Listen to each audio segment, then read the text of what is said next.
Hello दोस्तों, मेरे YouTube channel पर आपका बहुत बहुत स्वागत है। असहयोग आंदोलन पर हम लोग चर्चा कर रहे थे और अपने पिछले वीडियो में आपको हम बताए थे कि असहयोग आंदोलन की पृष्ठभूमि क्या रही थी। आज जो है इस वीडियो के माध्यम से हम लोग चर्चा करेंगे कि असहयोग आंदोलन में गांधी जी के द्वारा किस प्रकार का कार्यक्रम बनाया गया था, मतलब कि इस आंदोलन का कार्यक्रम क्या था, इस पर आज हम लोग चर्चा करेंगे। जैसा कि हम लोग सब जानते हैं कि गांधी जी जब असहयोग आंदोलन आरंभ कर रहे थे तो उन्होंने देशवासियों को आश्वस्त किया था कि 1 वर्ष में वो लोगों को स्वराज दिला देंगे यदि गांधी के कहे अनुसार लोग आचरण करें तब, है ना।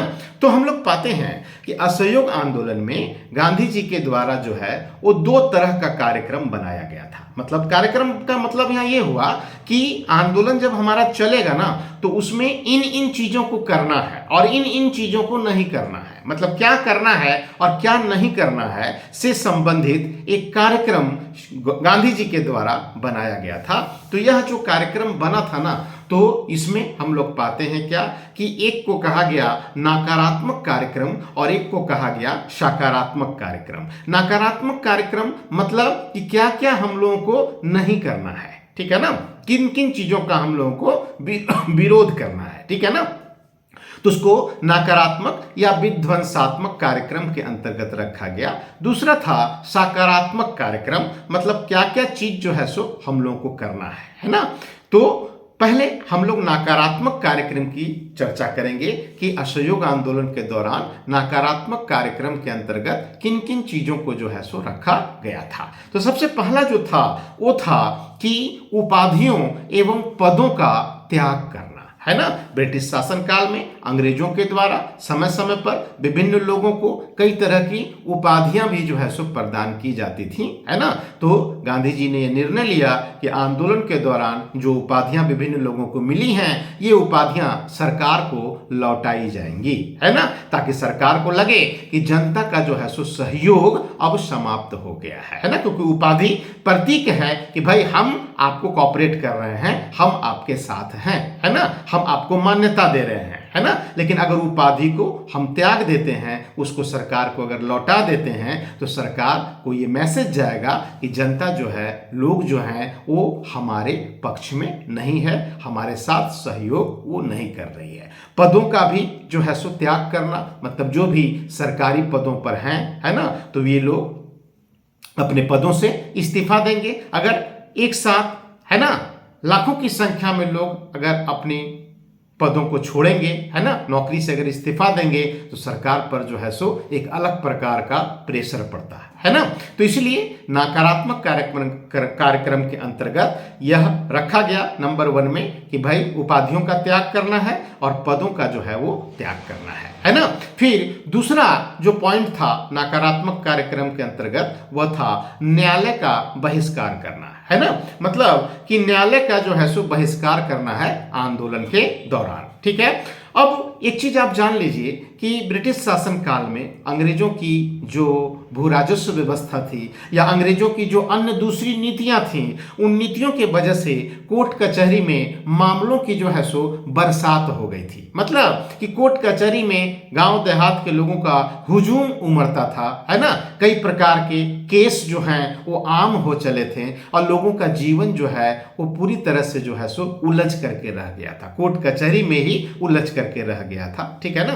तो गांधी जी ने नकारात्मक कार्यक्रम के अंतर्गत एक चीज ये भी रखा कि भाई न्यायालय का हम लोगों को बहिष्कार करना है। किसी भी तरह का कोई विवाद है तो उसको पंचायत स्तर पर ही हम लोगों को निपट लेना है, कोर्ट तक जो है सो मामला नहीं जाना चाहिए, है ना। मतलब न्यायपालिका का, है ना, पूरी तरह से न्यायालय का हम लोगों को बहिष्कार करना है। आप अंदाजा लगाइए ना कि उस दौरान ब्रिटिश शासन काल के दौरान हम लोग पाते हैं कि वकालत सबसे महत्वपूर्ण पेशा के रूप में स्थापित था, है ना। मतलब वकालत एक ऐसा पेशा था कि अगर आप वकील बन गए तो निश्चित रूप से आप भूखे तो कम से कम नहीं मरिएगा। इतना ज्यादा केस ही था कि कोई भी वकील जो है वो खाली नहीं बैठता था, है ना। यही वजह है कि स्वतंत्रता आंदोलन के दौरान हम लोग अधिकांश स्वतंत्रता सेनानियों को वकील के रूप में जो है सो देखते हैं, है ना। बहुत सारे नेता लोग जो थे वो वकील थे, क्योंकि वकालत का पेशा ही काफी दमदार पेशा था और हर माँ बाप यही चाहता था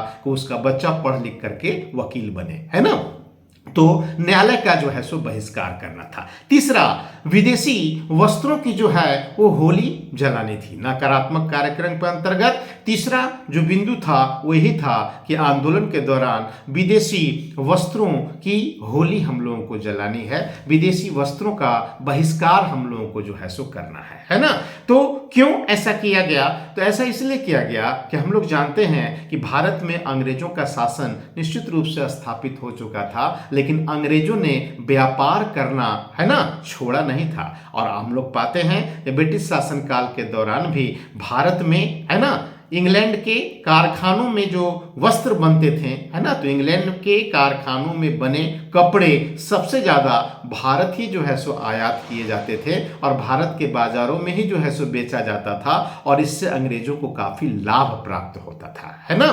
तो विदेशी वस्त्रों का जो है सो बहिष्कार करके एक प्रकार से हम लोग क्या कर सकते थे? तो हम लोग जो है ब्रिटिश अर्थव्यवस्था की जड़ को ही हिला सकते थे, जड़ पर ही जो है सो चोट कर सकते थे, है ना।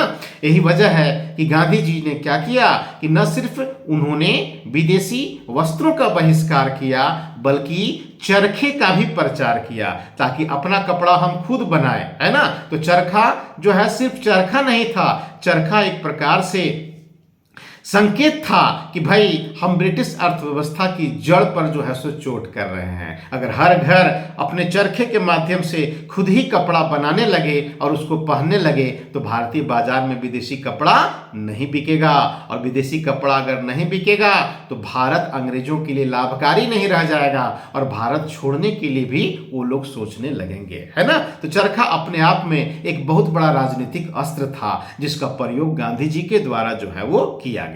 तो विदेशी वस्त्रों की होली जलाना, है ना, विदेशी वस्त्रों का बहिष्कार करना, यह नकारात्मक कार्यक्रम के अंतर्गत रखा गया था, है ना। चौथा जो बिंदु था वो था कि सरकारी दरबारों, उत्सवों एवं समारोहों का जो है सो बहिष्कार करना। ब्रिटिश सरकार के अंतर्गत हम लोग पाते हैं कि शासनकाल में देखते हैं कि समय समय पर विभिन्न प्रकार के उत्सव, समारोह आदि जो है आयोजित किए जाते थे और उसमें भारतीयों की भी जो है सो काफी भागीदारी रहती थी। खास करके भारतीय समाज के उच्च वर्ग के लोग जो हैं उसमें अपनी भागीदारी निभाते थे।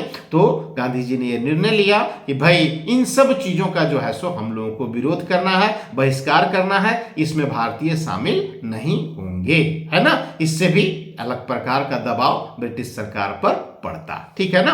नेक्स्ट जो पॉइंट था वो था शिक्षण संस्थाओं का जो है सो बहिष्कार करना, है ना।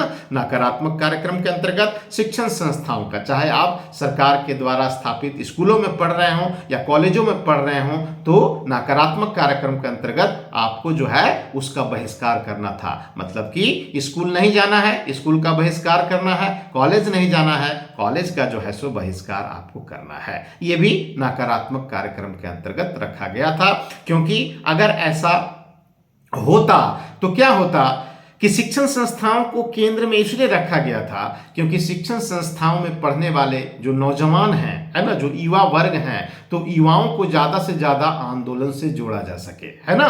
क्योंकि हम लोग सब जानते हैं कि किसी भी आंदोलन में और जब तक युवाओं की भागीदारी नहीं हो जाती, आंदोलन जो है वो सफल नहीं होता और आंदोलन को उतनी व्यापकता भी नहीं मिलती। इसलिए आंदोलन में ज्यादा से ज्यादा युवाओं की भागीदारी को सुनिश्चित करना है, इसलिए शिक्षण संस्थाओं का बहिष्कार को नकारात्मक कार्यक्रम के अंतर्गत शामिल किया गया था, है ना।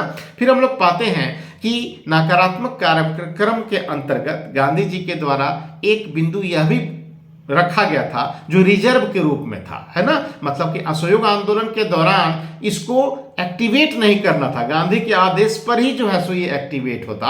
और यह जो बिंदु था वो था सिविल नाफरमानी आंदोलन। मतलब कि नकारात्मक कार्यक्रम जो बनाया गया था, तो नकारात्मक कार्यक्रम के अंतर्गत गांधी जी ने यह एक बिंदु निर्धारित किया कि आवश्यकता पड़ने पर मेरे आदेश पर असहयोग आंदोलन के अंतर्गत सिविल नाफरमानी आंदोलन भी जो है सो स्टार्ट कर दिया जाएगा। मतलब कि सरकार को किसी भी तरह का कोई भी टैक्स किसी भी व्यक्ति के द्वारा नहीं दिया जाएगा, है ना। तो इसको रिजर्व के रूप में रखा गया था, आवश्यकता पड़ने पर गांधी के आदेश पर इसको एक्टिवेट किया जाना था, है ना। तो नकारात्मक कार्यक्रम के अंतर्गत इन चीजों को जो है रखा गया था। अब असहयोग आंदोलन के दौरान हम लोग पाते हैं कि क्या किया गया कि सकारात्मक कार्यक्रम भी बनाए गए थे, है ना, कि क्या क्या चीज मुख्य रूप से हम लोगों को करना है ना। तो सकारात्मक कार्यक्रम के अंतर्गत हम लोग पाते हैं कि ये निर्धारित किया गया कि राष्ट्रीय शिक्षा को जो है वो प्रोत्साहित करना है ना, और राष्ट्रीय स्कूलों की जो है सो स्थापना करनी है, क्योंकि जब बच्चे स्कूल कॉलेज छोड़ेंगे तो स्वाभाविक है कि वो शिक्षा से वंचित हो जाएंगे। तो उनकी शिक्षा सुनिश्चित करने के लिए राष्ट्रीय शिक्षा को भी प्रोत्साहित करना है और राष्ट्रीय स्कूलों की भी जो है सो स्थापना करनी है। तो इसको सकारात्मक कार्यक्रम के अंतर्गत जो है सो रखा गया था। इसी प्रकार से हम लोग पाते हैं कि सकारात्मक कार्यक्रम के अंतर्गत स्वदेशी को प्रोत्साहित करना था, है ना। स्वदेशी को प्रोत्साहित करना था। स्वदेशी को इसलिए प्रोत्साहित करना था क्योंकि स्वदेशी के माध्यम से ब्रिटिश अर्थव्यवस्था की जड़ को हम लोग हिला सकते थे, उनको चोट पहुंचा सकते थे। यही वजह है कि स्वतंत्रता आंदोलन के दौरान हम लोग स्वदेशी पर जो है सो बहुत ज्यादा बल दिए और अलग से एक स्वदेशी आंदोलन भी भारत में जो है सो चल चुका था बंगाल विभाजन के अगेंस्ट में। फिर सकारात्मक कार्यक्रम के अंतर्गत चरखा और कताई बुनाई का जो है सो प्रचार प्रसार करना था। चरखा का प्रचार प्रसार क्यों करना था, कताई बुनाई का प्रचार प्रसार क्यों करना था, है ना, इसकी चर्चा हम लोग ऑलरेडी कर चुके हैं, है ना। फिर सकारात्मक कार्यक्रम के अंतर्गत छुआछूत का भी जो है सो विरोध करना था, ठीक है ना, क्योंकि गांधी जी को पता था उस समय में क्या था ना कि हमारे समाज में छुआछूत अपने पूरे चरम पर था, है ना।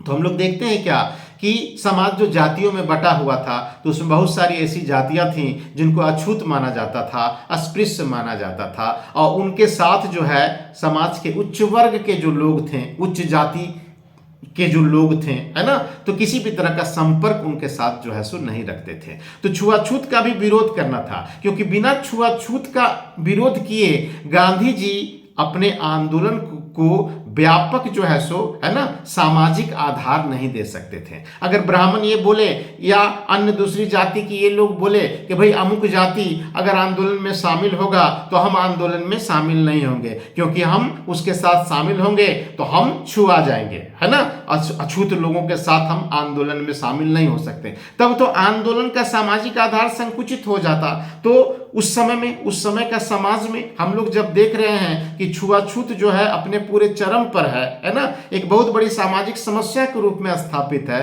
तो लगे हाथ गांधी जी के लिए भी जरूरी था कि आंदोलन को सफल अगर करना है तो निश्चित रूप से आंदोलन के साथ साथ छुआछूत जैसी सामाजिक बुराइयों को भी जो है सो हम लोगों को दूर करना है और लोगों को इस हेतु जागरूक करना है। यही वजह है कि छुआछूत का विरोध आंदोलन में गांधी जी सकारात्मक कार्यक्रम के अंतर्गत जो है वो रखते हैं, है ना। फिर इसी तरह से सकारात्मक कार्यक्रम के अंतर्गत हिंदू मुस्लिम एकता की बात कही गई कि भाई आंदोलन के दौरान हिंदू मुस्लिम एकता पर जो है सो हमको बल देना है, क्योंकि गांधी जी को पता था कि भारत में कोई भी आंदोलन तभी सफल हो सकता है जब हिंदू और मुसलमान संयुक्त होकर के, है ना, आंदोलन को आगे बढ़ाएं, ठीक है ना। मतलब कि दोनों के सहयोग से ही कोई आंदोलन भारत में सफल हो सकता है, ऐसा गांधी जी का जो है सो मानना था और सही भी था, है ना। यही वजह है कि हिंदू और मुसलमानों की परस्पर एकता की वकालत गांधी जी जीवन भर जो है वो करते रहे और आंदोलन के दौरान भी एक कार्यक्रम के अंतर्गत वो इस बात को रखते हैं, है ना। तो इस प्रकार से आंदोलन में गांधी जी के द्वारा सकारात्मक कार्यक्रम और नकारात्मक कार्यक्रम तय किया गया था और आंदोलन के दौरान इसको क्रियान्वित करना था, है ना।